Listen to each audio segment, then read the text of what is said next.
NCERT book question number 3 का solution करने जा रहे हैं। आप लोग बिल्कुल सावधानी से समझेंगे। पहले क्वेश्चन पढ़ लेते हैं, क्वेश्चन में क्या दिया है उसके बाद में समझाया जाएगा।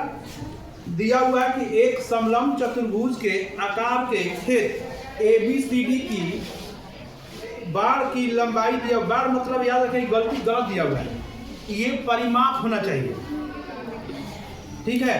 यदि BC 48 centimetre, CD 17 centimetre, AD 40 metre है तो खेत का क्षेत्रफल ज्ञात कीजिए और भुजा AB समानांतर भुजा AD और BC पर लंब है। तो सबसे पहले उस तरह का फिगर ही हम लोग बनाएंगे जैसे आप लोग देखेंगे।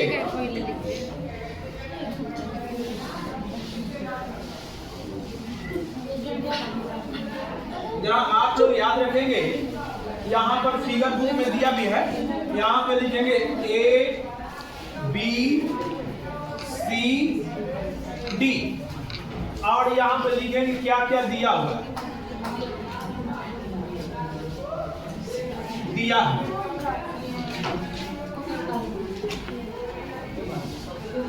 समलंब चतुर्भुज ABCD का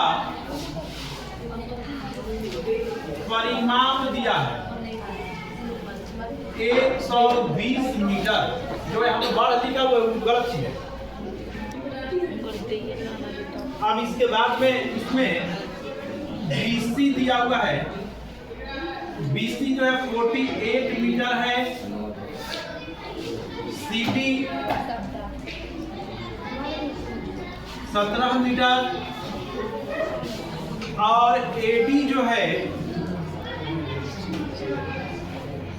AD दिया है 40 मीटर।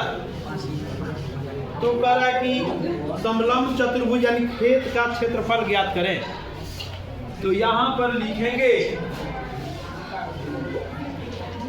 खेत ABCD का क्षेत्रफल बराबर हुआ। और याद रखें खेत जो है कैसा समलंब चतुर्भुज की तरह है।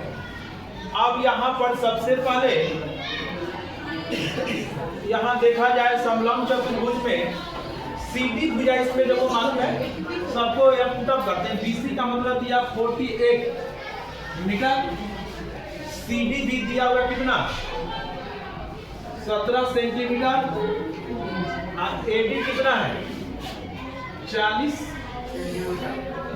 मीटर है, मीटर हो गया।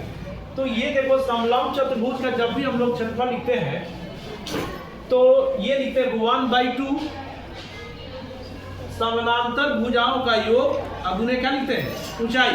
तो ऊंचाई का मतलब ये जब लंब है तो यही जो है ऊंचाई है। तो ये तो भाग मालूम नहीं है, नहीं मालूम है। अब हम लोग क्या करेंगे कि यहाँ परिमाप बार बार याद रखिए, गणित में मैथमेटिक्स में जो भी दिया रहता है उसी का फॉर्मूला हम लोग लिखते हैं। इसमें क्या दिया हुआ है ABCD का परिमाप। अब किसी भी चतुर्भुज का परिमाप लिखना होता तो चारों भुजाओं का क्या करते हैं हम लोग योग लिखते हैं। तो यहाँ पे लिखेंगे चतुर्भुज ABCD का परिमाप। ये क्या दिया हुआ है 120 मीटर दिया हुआ है।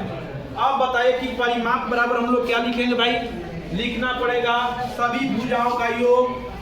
तो लिखेंगे यहाँ पर AB plus BC plus CD plus AD equal to 120 metre हो गया। अब देखो AD हम लोग को AB पता करना होगा, तो यहाँ पे लिखेंगे AB और BC का वैल्यू कितना है देखिए बुक में, इसमें 48 मीटर है और CD का वैल्यू कितना भाई 17 मीटर है और प्लस AD का वैल्यू कितना है 40 metre is equal to 120 metre हो गया। अब हम लोग करेंगे क्या, यहाँ पर ऐड करेंगे सबको, ये जरा जोड़ेंगे। जोड़ कर देख लीजिए कितना होगा, जोड़ लो यहाँ पर इसको और इसको जोड़ेंगे या 58 और इसको जोड़ेंगे तो 57 होगा ना, इसको जोड़ेंगे तो 8 7 कितना हुआ, 15 के 5 होता है 9 1 10, 105 होगा। 105 मीटर इक्वल टू 120 मीटर। हमको निकालना है, ए बी निकालना है, तो ए बी बराबर हो गया 120 मीटर माइनस 105 मीटर। अब बताइए 120 में से 105 घटाएंगे तो क्या बचेगा, 15 बचेगा। तो यहाँ पर लिखेंगे 15 मीटर हो गया। इस क्वेश्चन में देखेंगे, आप लोग समझने का प्रयास करिए, यहाँ क्षेत्रफल पूछ रहा है। तो सबसे पहले हम लोग क्वेश्चन पढ़कर ये समझ लेंगे क्षेत्रफल में क्या क्या जरूरत है। यानी यहाँ पे दोनों समानांतर भुजा की लंबाई मालूम है, लेकिन ऊंचाई इसका मालूम नहीं था। परिमाप दिया, उससे हमने ऊंचाई निकाल दिया। अब हम लोग लिखेंगे यहाँ पर समलंब चतुर्भुज का क्षेत्रफल। समलंब चतुर्भुज का क्षेत्रफल बराबर हो जाए कितना, 1/2 समानांतर भुजाओं का योग गुने में क्या जगह, ऊंचाई।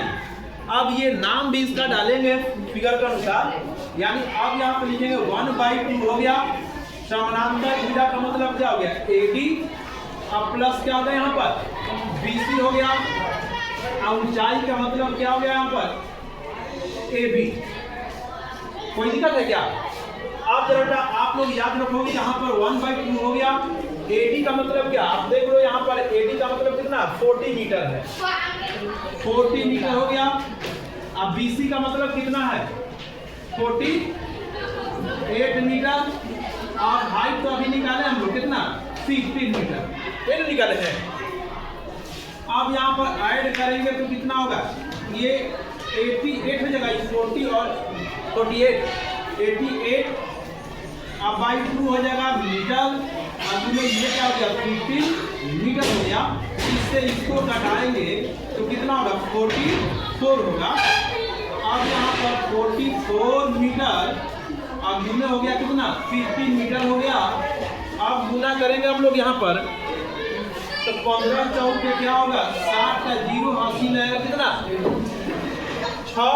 अब 15 चौक 6 एन कितना हो गया, 66 metre square, which required answer.